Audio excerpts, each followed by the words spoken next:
தோத்திரம். பரீட்சை என்று சொல்லும் பொழுது டெஸ்ட், அதாவது எக்ஸாமினேஷன். எல்லாருமே இந்த பரீட்சை எழுதியாக வேண்டும் அல்லது பரீட்சைக்கு நிற்க வேண்டும். அல்லேலூயா. யாரும் பரீட்சைக்கு தப்ப முடியாது. பரீட்சை எழுதினா தான் என்ன கிடைக்கும்? நமக்கு வெற்றி கிடைக்கும். அடுத்த நிலைமையில நம்ம உயர முடியும். பரீட்சை எழுதாம இன்னைக்கு ஸ்கூல்ல படிக்கிற பிள்ளைகளோ காலேஜில் படிக்கிற பிள்ளைகளோ பரீட்சை எழுதாம அடுத்த வகுப்புக்கு அனுப்பவே மாட்டாங்க. இப்ப நம்ம ஆவிக்குரிய வாழ்க்கையிலே ஸ்தோத்திரம், நாம் அடுத்த நிலைமைக்கு உயர வேண்டும் என்று சொன்னால் தேவன் நமக்கு ஒரு டெஸ்ட் வைக்கிறார், பரீட்சை வைக்கிறார். அப்ப பரீட்சைக்கு நாம் நின்றாக வேண்டும், அதில் நாம் ஜெயம் பெற வேண்டும் என்று சொல்லி பார்க்கிறோம். அங்கே அப்போஸ்தலர் சொல்லுகிறார்கள், நாங்களோ பரீட்சைக்கு நின்றவர்கள், தோற்று போகாதவர்கள், நாங்கள் ஜெயம் எடுத்தவர்கள் என்று சொல்லி அங்கே தங்களை குறித்து சொல்லுகிறதை நாம் பார்க்கிறோம். இதுல ஒரு விசேஷம் என்னவென்று சொன்னால், ஆண்டவர் நமக்கு பரீட்சை வைத்தாலும் அந்த பரீட்சையிலே நாம் வெற்றி பெறுவதற்கு தேவையான கிருபைகளை கொடுக்கிறார், பலனை கொடுக்கிறார், அவரே நமக்கு ஞானத்தையும் கொடுக்கிறார். அல்லேலூயா. பரீட்சையை தோற்று போக வேண்டும் என்று அவர் விரும்பவில்லை. நீங்கள் நான் அந்த பரீட்சையிலே, தேவன் வைக்கிற பரீட்சையிலே வெற்றி பெற வேண்டும் என்று விரும்பி அதற்குரிய எல்லா ஒத்தாசைகளையும் கர்த்தர் பரத்திலிருந்து நமக்கு என்ன செய்கிறார்? கொடுக்கிறவராக இருக்கிறார். அருமையானவர்களே, கர்த்தர் தான் நம்மை பரீட்சித்து பார்க்கிறார்.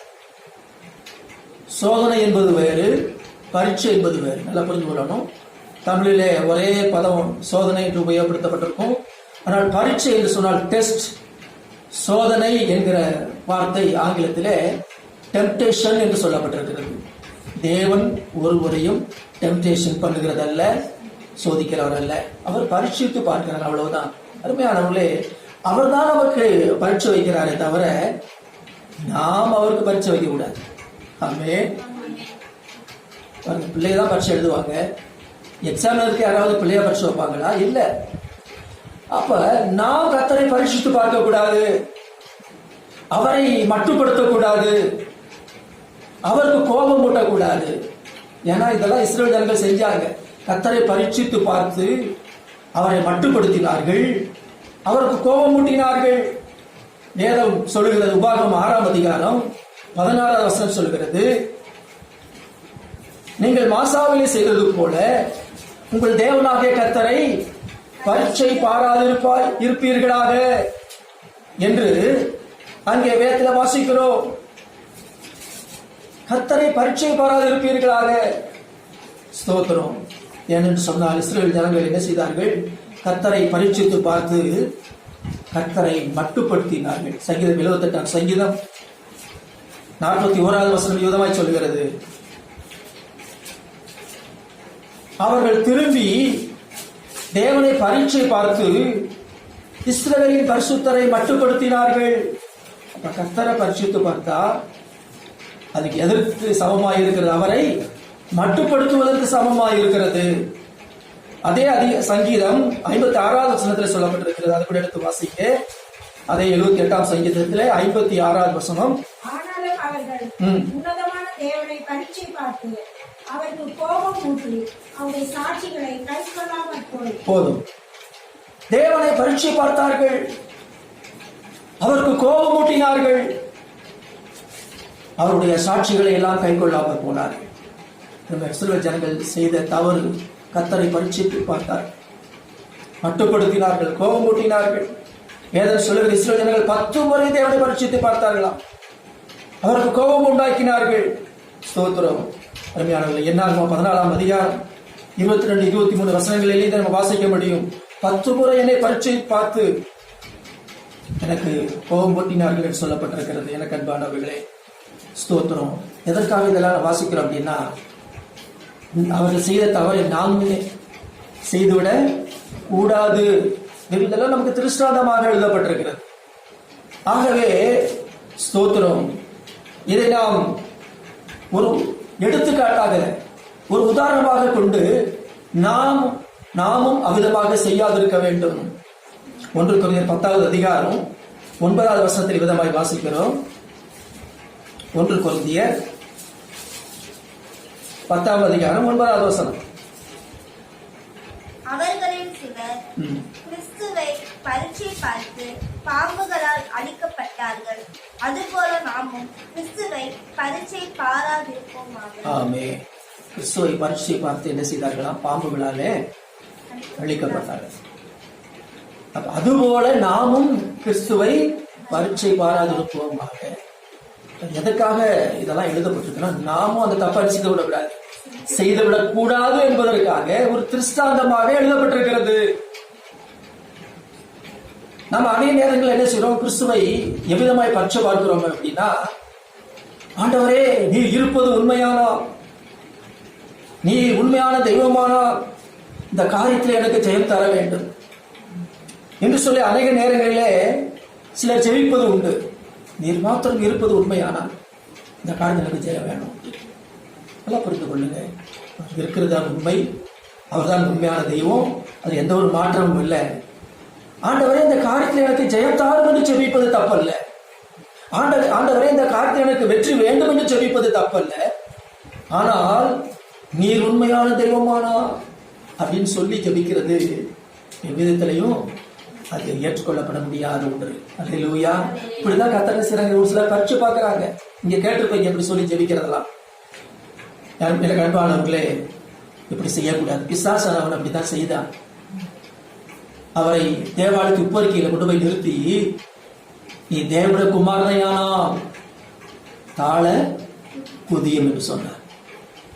சும்மா தாழ குதியும் சொல்லலாம். அவன் என்ன சொல்றான் பாருங்க, நீ தேவனுடைய குமாரனையானா தாழ குதியும். அப்பொழுது தேவதூதர்கள் உன்னை என்ன செய்வார்கள்? கைகளில் ஏந்து கொண்டு போவார்கள் என்று சொல்லுகிறார். அப்ப ஆண்டவர் அதற்கு பதில் சொல்கிறார். மத்திய 4ஆம் அதிகாரம் 7வது வசனத்திலே, அதற்கு இயேசு, உன் தேவனாகிய கர்த்தரை பரீட்சை பாராதிருப்பாயாக என்றும் எழுதியிருக்கிறதே என்று அவர் சொன்னார். அப்ப சில ஜனங்கள் பரீட்சை பார்த்து அழிக்கப்பட்டார்கள். சாத்தான் அவரை பரீட்சை பார்த்தான். ஆண்டவர் அவனுக்கு சொல்ல காரியம் பரீட்சை பார்க்காதே என்று சொல்றதை பார்க்கிறோம். எனக்கு அன்பானவர்களே, அப்ப நாமும் ஒரு தீர்மானம் எடுக்கணும். இனி நான் கர்த்தரை பரீட்சை பார்க்க மாட்டேன். அல்லேலூயா. பரீட்சை பார்க்க மாட்டேன். ஏசாயா தீர்க்கதரிசன புஸ்தகம் 7வது அதிகாரம் 12வது வசனத்திலே நாம் யுதமாய் பார்க்கிறோம். நான் கர்த்தரை பரீட்சை செய்ய மாட்டேன். ஏசாயா 7ஆம் அதிகாரம் 12வது வசனம். ஆகாசம், நான் கேட்க மாட்டேன், நான் கர்த்தரை பரீட்சை செய்ய மாட்டேன் என்றார். ஆமே. எப்படி ஆகாஷ் நான் கர்த்தரை பரீட்சை செய்ய மாட்டேன் என்று சொல்லி சொன்னானோ, அதே போல நாமும் நம்முடைய இருதயத்தில் ஒரு தீர்மானம் எடுக்கணும். நான் கர்த்தரை என்ன செய்ய மாட்டேன்? பரீட்சை செய்ய மாட்டேன். அல்லேலூயா. கர்த்தரை பரீட்சை பார்க்க கூடாது. ஆண்டவர்கிட்ட எப்ப ஜெபம் பண்ணாலும் ஹம்பிளா தாழ்மையோடு ஜெபம் பண்ணணும். ஆண்டவரே எனக்கு இதை செய்யுங்க, அதை செய்யுங்க அப்படின்னு. எனக்கு அன்பானவர்களே, அப்ப கர்த்தர் தான் நம்ம பரீட்சைக்கு பார்க்கிறார். நமக்கு எதுக்காக பரீட்சை பார்க்கிறார்? நமக்கு ஆவிக்குரிய நிலைமையிலே, நம்முடைய விசுவாச வாழ்க்கையிலே நம்ம இன்னும் முன்னேற செய்வதற்காக, ஒரு உயரமான ஒரு நிலைமைக்கு நம்ம கொண்டு வருவதற்காக ஆண்டவர் நம்ம வந்து டெஸ்ட் வைக்கிறார். உங்களுக்கு தெரியும், ஒரு வேலையில சேர்ந்துட்டா கூட ஒரு இன்டர்னல் எக்ஸாம்னு ஒன்று இருக்குது. அது தெரியுமா உங்களுக்கு? சில ஆபீஸ், எல்லா ஆபீஸ்லயுமே இருக்கும் இன்டர்னல் எக்ஸாம். ஒரு பேங்க்ல வேலைக்கு சேர்ந்தாலும் அவங்க எக்ஸாம் எழுதுனா என்ன செய்யலாம், அடுத்த ஒரு ப்ரொமோஷன் வந்துடும் அவங்களுக்கு. ஒரு கிளர்க்கா போய் ஜாயின் பண்ணா கூட அந்த எக்ஸாம் எழுதுனா என்ன ஆயிரும், அவங்க ஏஎம் ஆவாங்க. அல்லேலூயா, ஸ்தோத்திரம். அப்ப அதே போல ஒரு உலக பிரகாரமாக ஒரு நிறுவனம் ஒரு பரீட்சை வைத்து ஒரு உயர்வை கொடுப்பது போல ஆண்டவரும் நமக்கு டெஸ்ட் வைத்து நமக்கு என்ன கொடுக்கிறார்? ஒரு உயர்ந்த நிலைமைக்கு நம்மை கொண்டு வருகிறார். அல்லேலூயா. அதுதான் ஆண்டவருடைய நோக்கம். டெஸ்டே வேணா சொல்ல முடியாது. எதற்காக டெஸ்ட் வைக்கிறாரு? உயர்ந்த நிலைமைக்கு கொண்டு வருவதற்காகத்தான். ஆமென், ஸ்தோத்திரம். கர்த்தர் தான் நம்மை பரீட்சித்து பார்க்கிறார். ஸ்தோத்திரம். நீங்கள் வாசிக்க வேண்டாம், எபிரேயர் 11:37 வாசிக்க முடியும். அவர்கள் பரீட்சிக்கப்பட்டார்கள், பரீட்சை பார்க்கப்பட்டார்கள் என்று எழுதப்பட்டிருக்கிறது. பரீட்சை பார்க்கப்பட்டார்கள், எபிரேயர் 11:37. ஸ்தோத்திரம். எனக்கு அன்பானவர்களே, அந்த ஒன்றை புரிந்து கொள்ளுங்கள். தேவன் ஒருவரையும் பொல்லாங்கினாலே சோதிக்கிறவர் அல்ல, பரீட்சித்து பார்க்கிறவர் அல்ல. தேவன் ஒருவரையும் பொல்லாங்கினால் சோதிக்கிறவர் அல்ல. God does not tempt anyone. இந்த தெளிவா ஆழமா படுத்து கொள்ளும். God does not tempt to anyone. ஒருவரையும் பொல்லாங்கினாலே சோதிக்கிறவர் அல்ல. அப்ப God tests everyone. ஹல்லேலூயா. ஒவ்வொருவரையும் பரீட்சித்து பார்க்கிறார். டெம்டேஷன் கொடுக்கிறவர் அல்ல, ஆனா டெஸ்ட் வச்சு எல்லாருக்கும் டெஸ்ட் இருக்குது. God tests everyone. ஒவ்வொருவரையும் பரீட்சித்து பார்க்கிறார். சோத்திரம். யாக்கோபு 1:13 நாம் விதமாய் வாசிக்கின்றோம். தேவன் பொல்லாங்கினால் சோதிக்கப்படுகிறவர் அல்ல, ஒருவனையும் பொல்லாங்கினாலே அவர் சோதிக்கிறவரும் அல்ல என்று எழுதப்பட்டிருக்கிறது. ஸ்தோத்திரம். இதை நம்ம தெளிவா புரிந்து கொள்ளணும். நமக்கு பொல்லாங்கு கொடுத்து நம்மை சோதிக்கிறவர் பிசாசு. ஆனால் நமக்கு டெஸ்ட் வைத்து நம்மை உயர்த்துகிறது நம்முடைய கர்த்தர். எந்தெந்த நிலைமையிலே நமக்கு ஒரு டெஸ்ட் வருகிறது என்று சொல்லும் பொழுது ஒரு 3 நிலைமையை குறித்து நான் உங்களுக்கு சுட்டிக்காட்ட வருகிறேன். வேதத்தின் வசனத்திலிருந்து 3 நிலைமைகளிலே நமக்கு பரீட்சை வருகிறது. ஒன்று, தேவன் மேல் வைக்கும் நேசத்திற்கு பரீட்சை. என்ன பரீட்சை? தேவன் மேல் வைக்கிற நேசம் அல்லது அன்பு, அதற்கு வரக்கூடிய பரீட்சை. 2வது, தேவன் மேல் வைக்கிற விசுவாசத்திற்கு பரீட்சை வருகிறது. 3வது, தேவனுக்காக வாழ்கிற உத்தமத்திற்கு நமக்கு டெஸ்ட் வருகிறது. ஆமென். நேசம், விசுவாசம், அடுத்து உத்தமம். 3 நிலைமைகளிலே ஆண்டவர் நம்மை பரீட்சித்து பார்த்து நம்ம என்ன செய்கிறார்? பொன்னாக அவர் விளங்க பண்ணுகிறார். ஹல்லேலூயா. ஆமா, தேவனுடைய நோக்கமெல்லாம் நம்ம பொன்னாக திகழ வேண்டும் என்பதுதான் அவருடைய நோக்கம். எனக்கு அன்பானவர்களே, தேவன் மேல் வைக்கிற நேசத்திற்கு ஒரு டெஸ்ட் வருகிறது. தேவன் எப்பவுமே தன்னை எப்படி நேசிக்க வேண்டும் என்று தம்முடைய பிள்ளைகளை விரும்புகிறார் என்று சொன்னால், முழு இருதயத்தோடு, முழு ஆத்துமாவோடு, முழு பலத்தோடு, முழு சிந்தையோடு கர்த்தரை அன்பு கூற வேண்டும், கர்த்தரை நேசிக்க வேண்டும் என்று விரும்புகிறார் அவர். ஒரு கொஞ்சம் கூட அதில் குறைஞ்சாலும் அவரை ஏற்றுக்கொள்ள மாட்டார். மத்திய 22:37 சொல்லப்பட்டிருக்கிறது. பாருங்க, எத்தனை தடவை முழு முழு என்கிற ஒரு வார்த்தை 3 முறை வருகிறது. மத்திய 22:37 உன் தேவனாகிய கர்த்தரிடத்தில் உன் முழு இருதயத்தோடும், உன் முழு ஆத்மாவோடும், உன் முழு மனதோடும் அன்பு கூறுவாயாக. 39 இதற்கு ஒப்பாய் இருக்கிற 2ஆம் கற்பனை என்னவென்றால், உன்னிடத்தில் நீ அன்பு கூறுவது போல பிறனிடத்திலும் அன்பு கூறுவாயாக என்பது. ஆமே. இன்னும் நல்ல தெளிவா பாருங்க, 2 கற்பனைகளிலேயும் ஆண்டவர் நம்முடைய இருதயத்தை அவர் வெளிப்படுத்தி இருக்கிறதா. அல்லேலூயா. நம்ம எப்படி இருக்கணும் அப்படிங்கிறத ஆண்டவரை வந்து 2 வசனத்தை அடக்கி இருக்கிறார். ஸ்தோத்திரம். ஆண்டவரை நாம் எப்படி நேசிக்க வேண்டும் என்று சொன்னால், முழுமையா நேசிக்கணும். எப்படி நேசிக்கணும் சொல்லுங்க? முழுமையாக. 3 முறை முழு முழுன்னு வருகிறது பாருங்க. முழு ஆத்மா, முழு மனது, முழு இருதயம். ஸ்தோத்திரம். அது மாத்திரமல்ல, உன்னிடத்திலே அன்பு கூறுவது போல பிறனிடத்திலே அன்பு கூறுவாயா. நம்மளை எப்படி நேசிக்கிறோமோ அதை போல மற்றவங்களை நேசித்தா போதும். கர்த்தரை எப்படி நேசிக்கிறீங்களோ அதை போல நீங்க மற்றவங்களை என்ன செய்ய வேண்டாம்? நேசிக்க வேண்டாம். நல்லா புரிச்சு கொள்ளுங்க. மற்றவங்களை நேசிக்கவே வேணாம் சொல்லல. கர்த்தரை நேசிக்கிறது போல நேசிக்காதீங்க. யார் நேசிக்கிறது போல நேசிக்க. உங்களை எப்படி நேசிக்கிறீங்களோ அதை போல என்ன செய்யுங்க? பிறனை நேசிங்க. இதுதான் கர்த்தருடைய சத்தியம், கர்த்தருடைய வசனம் தான். அப்ப கர்த்தரை விட எதையும் யாரையும் அதிகமா என்ன செய்யக்கூடாது? நேசிக்கக்கூடாது. மீண்டும் சொல்கிறேன், கர்த்தரை விட எதையும் அல்லது யாரையும் அதிகமாக நேசித்து விடாதீர்கள். மத்தேயு சுவிசேஷம் 10ஆம் அதிகாரம் 37ஆவது வசனம்.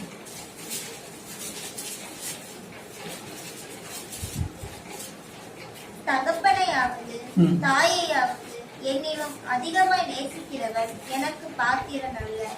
மகளையாவது என்னிலும் அதிகமாய் நேசிக்கிறவர் எனக்கு பாத்திரன் அல்ல. 38ஆவது வசனம்.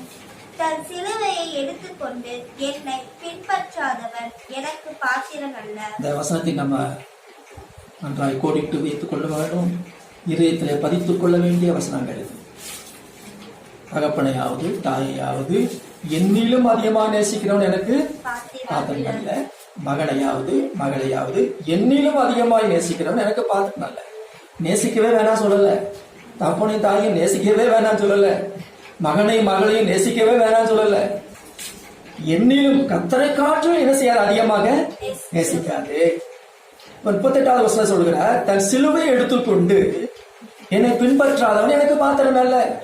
அப்ப கர்த்தரை அதிகமா நேசிக்கும் பொழுது சில நேரங்களில் துன்பங்கள் வரலாம். தாயை நேசிப்பதை காட்டிலும், தகப்பனை நேசிப்பதை காட்டிலும், மகளை நேசிப்பதை காட்டிலும் கர்த்தரை அதிகமா நேசிக்கும் பொழுது சில நேரங்களில் எல்லாமே சாதனமா இருக்காது. சில நேரங்களில் பிரதிகூலங்கள் வரும், துன்பங்கள் வரும். அதுதான் அதுக்கு பேர் தான் என்னது, சிலுவை.